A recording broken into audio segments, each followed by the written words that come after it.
हो गया। Hello dear students, how are you. मैं सोचता हूँ कि आप ठीक होंगे, बेस्ट हो। Hello dear students, how are you. कैसे हैं आप सभी लोग? मस्त होंगे, स्वस्थ होंगे, बेस्ट होंगे, पढ़ाई में मस्त होंगे। तो ठीक है, आज के लिए फिर मैं एक और शॉर्ट वीडियो एक और क्लास के साथ आपके सामने हूँ।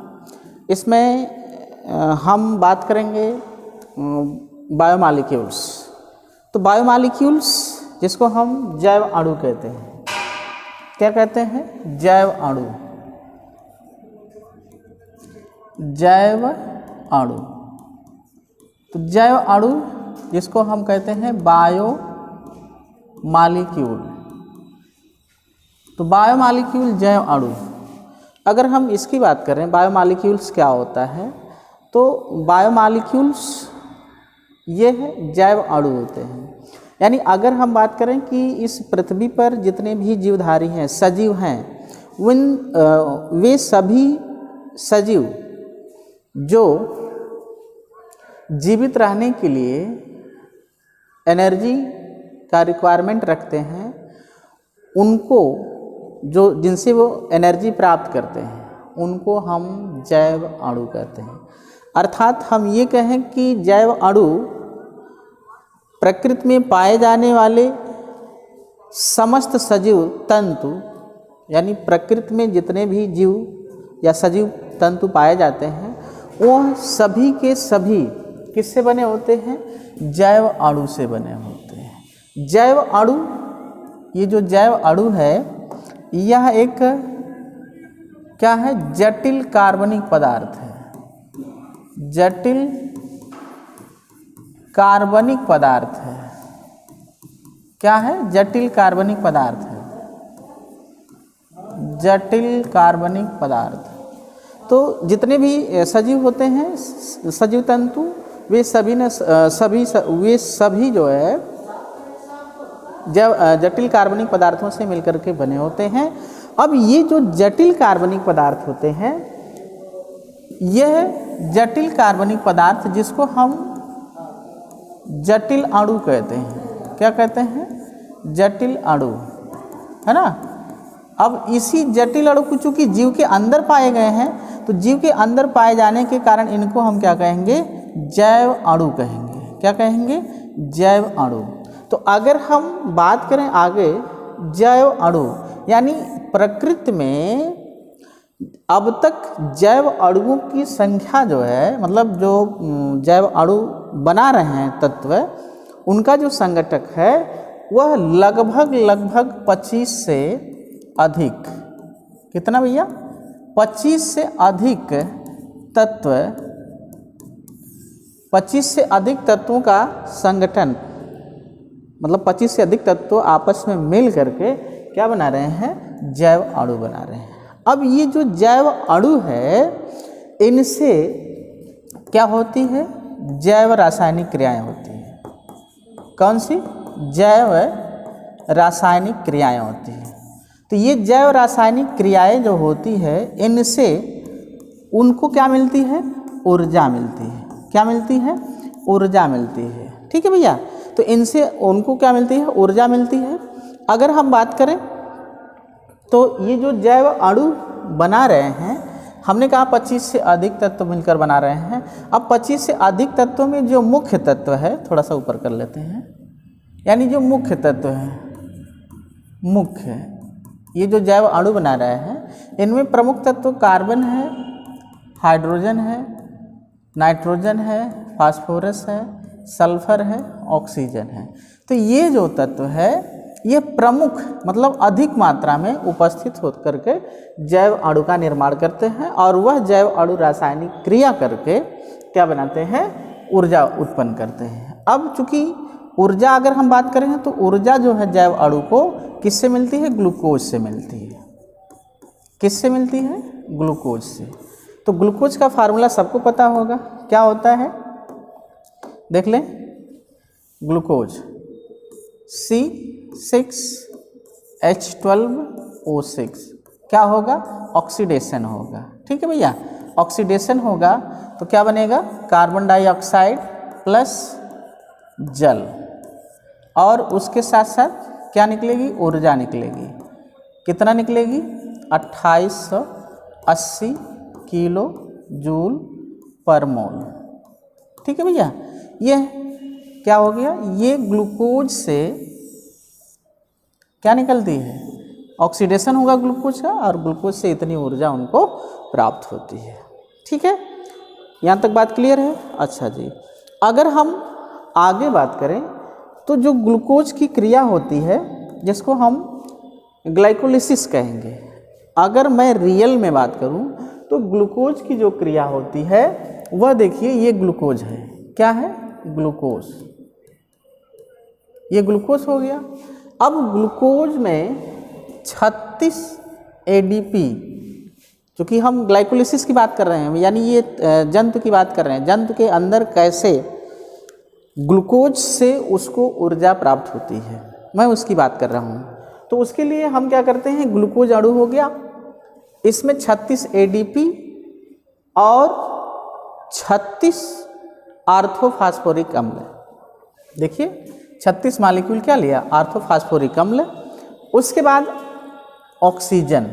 ठीक है, तो ये ऑक्सीजन, ग्लूकोज, 36 एडीपी और 36 आर्थोफास्फोरिक अम्ल ऑक्सीजन की उपस्थिति में जब ऑक्सीकृत होगा तो 6 मॉलिक्यूल कार्बन डाइऑक्साइड, 42 मॉलिक्यूल जल और 36 एटीपी ऊर्जा के अणु प्राप्त होते हैं। तो ये जो ग्लाइकोलिसिस प्रक्रिया होती है यह कहाँ होती है, यानी जो ग्लूकोज से ऊर्जा निर्मित हो रही है वो कहाँ निर्मित हो रही है, तो हम बात करते हैं ग्लाइकोलिसिस पाथवे की। तो ग्लाइकोलिसिस यानी ये जो ग्लाइकोलिसिस क्रिया होती है यह माइटोकांड्रिया में होती है। कहाँ होती है, माइटोकांड्रिया में एंजाइम की उपस्थिति में ये जो है एनर्जी का फॉर्मेशन होता है, और टोटल जो है 38 एटीपी निकलती है, इसमें से 2 एटीपी जो अन्य कार्यों में प्रयोग की जाती है, बाकी जो 36 एटीपी है ये माइटोकांड्रिया में स्टोर हो जाती है। ठीक है, और ये जो 36 एटीपी माइटोकांड्रिया में स्टोर हो रही है, इसलिए माइटोकांड्रिया को हम लोग क्या कहते हैं, पावर हाउस। क्या बोलते हैं, पावर हाउस। पावर हाउस, ऊर्जा का विद्युत गृह। माइटोकांड्रिया क्या कहते हैं, ऊर्जा का विद्युत गृह। ठीक है, थोड़ी सा यहाँ पर मैं प्रकाश डालने का प्रयास किया हूँ। देखिए ये जो रिएक्शन है ग्लाइकोलिसिस की, दिख रहा होगा आपको। देखिए हमने क्या किया, पहले ग्लूकोज मॉलिक्यूल ले आया, फिर ग्लाइकोलिसिस पाथवे हो गया, इसमें से 2 एटीपी हमने प्रयोग कर लिया ये रिएक्शन को करने के लिए, तो हमारा क्या बना, 2 पायरुवेट बना। फिर ये जो क्रिया हो रही है यहाँ से यहाँ तक, ये हमारा वायु की अनुपस्थिति में होगी। ठीक है, इसके बाद एनोरोबिक रिस्पॉन्स जो होती है, रिस्पिरेशन जो होता है, ये वायु की अनुपस्थिति में होता है, और जब वायु की अनुपस्थिति में रिस्पिरेशन होगा मतलब ऑक्सीकरण हो रहा है, तो उससे 2 प्रकार के पदार्थ प्राप्त होते हैं, एक अल्कोहलिक होता है और एक लैक्टेट होता है। तो जो अल्कोहलिक होता है उसमें 2 एथेनॉलिक और इसमें 2 मॉलिक्यूल जो होता है लैक्टेट प्राप्त होते हैं। तो ये जो प्रक्रिया होती है ये वायु की अनुपस्थिति में होती है, फर्मेंटेशन होता है जिसको हम किण्वन कहते हैं। क्या कहते हैं, किण्वन, किण्वन। ठीक है, और यहाँ पर जो है ये लैक्टेट हो गया।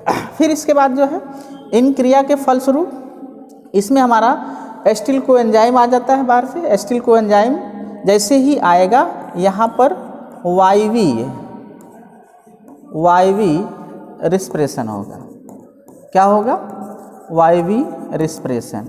तो जब वायवी रिस्पिरेशन हो जाएगा तो ये जो हमारा किस में होगा, TCA चक्र में होगा, और जब TCA चक्र में होगा तो यहाँ पर कार्बन डाइऑक्साइड और जल बनेगा और साथ साथ जो है एनर्जी बन जाती है। तो इस तरीके से हमने क्या किया कि आपको जैव मॉलिक्यूल अणु से कैसे ऊर्जा निकली, फिर उसका प्रयोग हुआ, कितना ऊर्जा निकली, कितना प्रयोग हुआ, ये सारी चीज़ें हमने यहाँ पर क्लियर कर दिया। ठीक है, तो मेरे ख्याल से आपको समझ में आया होगा। अब हम चलते हैं अपने टॉपिक पर। ये आपका प्रारंभिक था जो आपको जानना था। तो अगला हमारा टॉपिक है कार्बोहाइड्रेट। क्या है, कार्बोहाइड्रेट। देख लो भैया,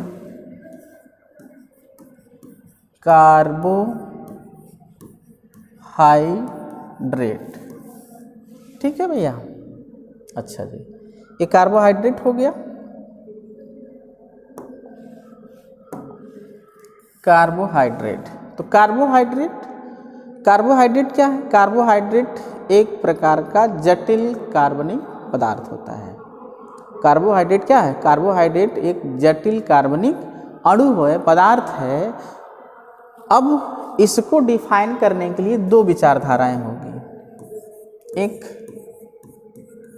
पुरानी विचारधारा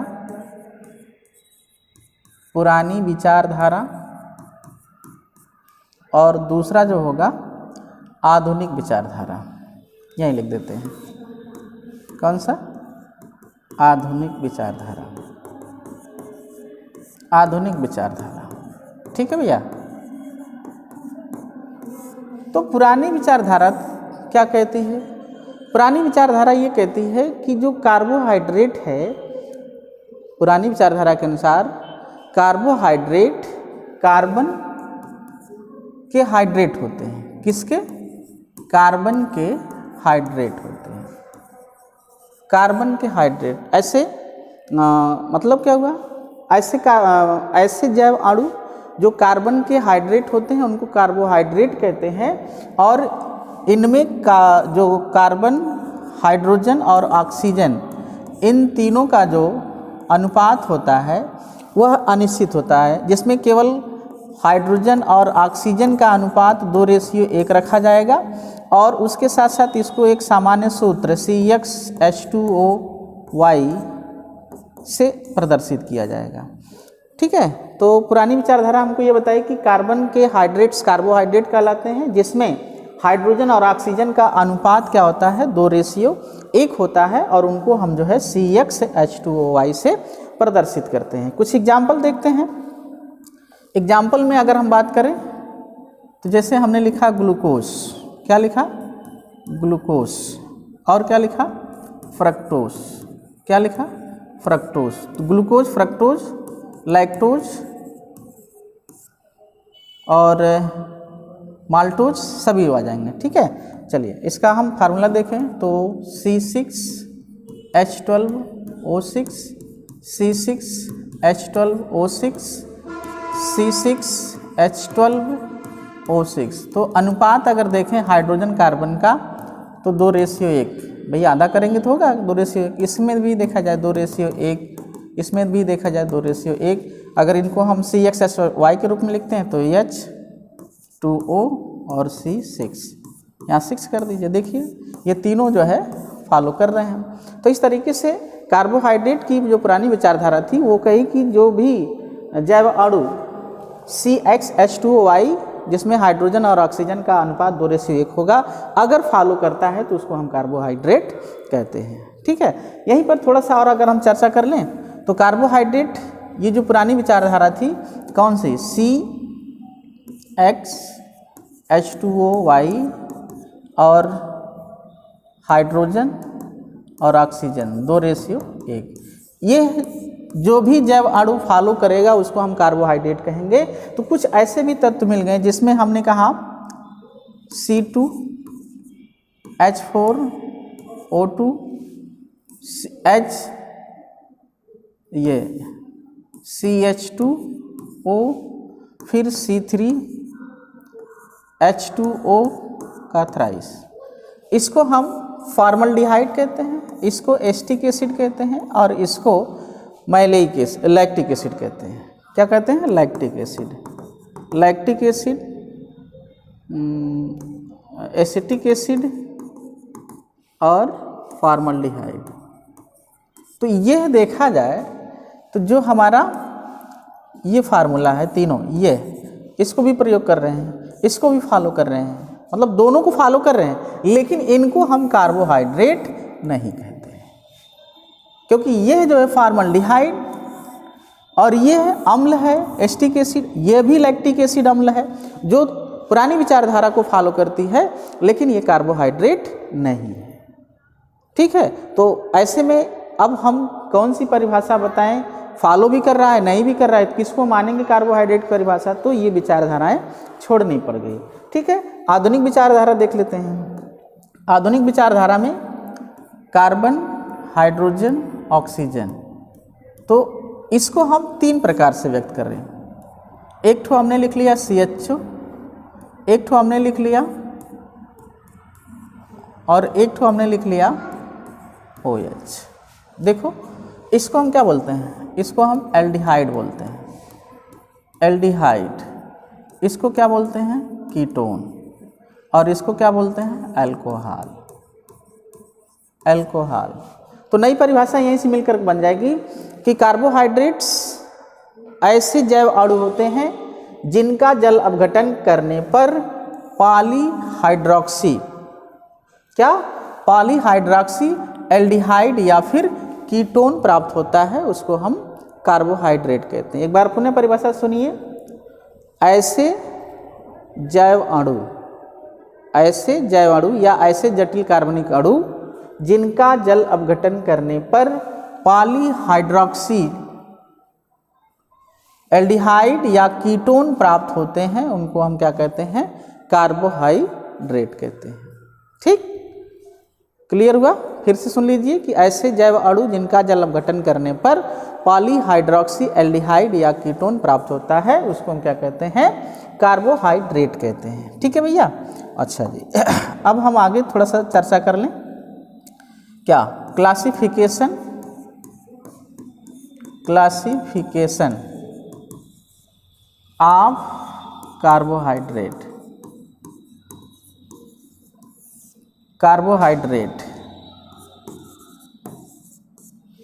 क्लासिफिकेशन ऑफ कार्बोहाइड्रेट की अगर हम बात कर लें तो कार्बोहाइड्रेट का वर्गीकरण, तो यहाँ पर कार्बोहाइड्रेट का वर्गीकरण 3 प्रकार से किया जाएगा। एक होगा टेस्ट के आधार पर, किसके आधार पर, टेस्ट के आधार पर। दूसरा होगा संगठन के आधार पर और तीसरा होगा शर्करा, किसके आधार पर, शर्करा के आधार पर। तो टेस्ट के आधार पर बात करेंगे तो 2 प्रकार का होगा। किस टेस्ट के आधार पर बात करेंगे, 2 प्रकार का। अगर स्वाद में मीठा होगा, यानी जो कार्बोहाइड्रेट स्वाद में मीठे होते हैं उनको हम क्या कहते हैं, शर्करा कहते हैं। जैसे ग्लूकोज फ्रक्टोज हो जाएगा, क्या हो जाएगा, ग्लूकोज और फ्रक्टोज, यानी ऐसे कार्बोहाइड्रेट जिनका स्वाद मीठा होता है। दूसरे की बात करेंगे तो दूसरा होगा अशर्करा, क्या होगा, अशर्करा। ऐसे कार्बोहाइड्रेट जो स्वाद में मीठे नहीं होते हैं उनको हम अशर्करा कहते हैं। एग्जाम्पल की अगर इसकी बात कर लें तो स्टार्च है और क्या है, सेलुलोज है। तो ये ऐसे कार्बोहाइड्रेट होते हैं जो स्वाद में मीठे नहीं होते हैं। इसके बाद संगठन की बात करें तो संगठन के आधार पर कार्बोहाइड्रेट का वर्गीकरण हम लोग निम्न प्रकार से करते हैं। पहला हो जाएगा मोनोसैकेराइड, दूसरा होगा डाइसैकेराइड, तीसरा होगा ट्राइसैकेराइड, चौथा होगा पॉलीसैकेराइड।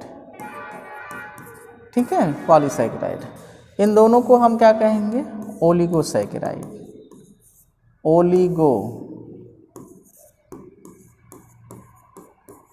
ओलिगोसैकेराइड। ठीक है, तो मोनोसैकेराइड ऐसे कार्बोहाइड्रेट होते हैं जिनका जल अपघटन करने पर केवल एक बार जल अपघटन के, यानी ऐसे कार्बोहाइड्रेट जिनका जल अपघटन करने पर एक सैकेराइड प्राप्त हुआ और उनका अधिक जल अपघटन नहीं किया जा सकता है। जैसे में आपका ग्लूकोज, फ्रक्टोज, लैक्टोज, यानी ऐसे कार्बोहाइड्रेट हैं जिनका एक बार जल अपघटन कर लिया गया, आपको मोनोसैकेराइड अणु प्राप्त हो गए या एक बार सैकेराइड के अणु प्राप्त हो गए, उनका और अधिक जल अपघटन नहीं किया जा सकता है। तो इनकी अगर संख्या की बात करूं तो लगभग 20 से अधिक, प्रकृति में 20 से अधिक मोनोसैकेराइड की मात्राएं ज्ञात होती हैं। डाइसैकेराइड ऐसे सैकेराइड जिनका जल अपघटन करने पर मोनोसैकेराइड के 2 अणु प्राप्त होते हैं, मोनोसैकेराइड के 3 अणु प्राप्त होते हैं। फिर 3 से जब अधिक अणु प्राप्त होंगे तो उसको पॉलीसैकेराइड करेंगे। अब ओलिगोसैकेराइड की बात करते हैं तो ओलिगोसैकेराइड वे कार्बोहाइड्रेट होते हैं जिनका जल अपघटन करने पर मोनोसैकेराइड के 2 से लेकर के 10 अणु प्राप्त होते हैं। कितना? 2 से लेकर के 10 अणु प्राप्त होते हैं, तो उनको हम क्या कहते हैं? मोनोसैकेराइड। इसमें आपका क्या आ जाएगा? इसमें आपका सुक्रोस आ जाएगा, माल्टोज आएगा, है ना। तो ये 2 इसमें आ जाते हैं। ठीक है, तो कैसा लगा ज़रूर कमेंट करिएगा। ठीक, आज के लिए इतना ही, धन्यवाद। ओके।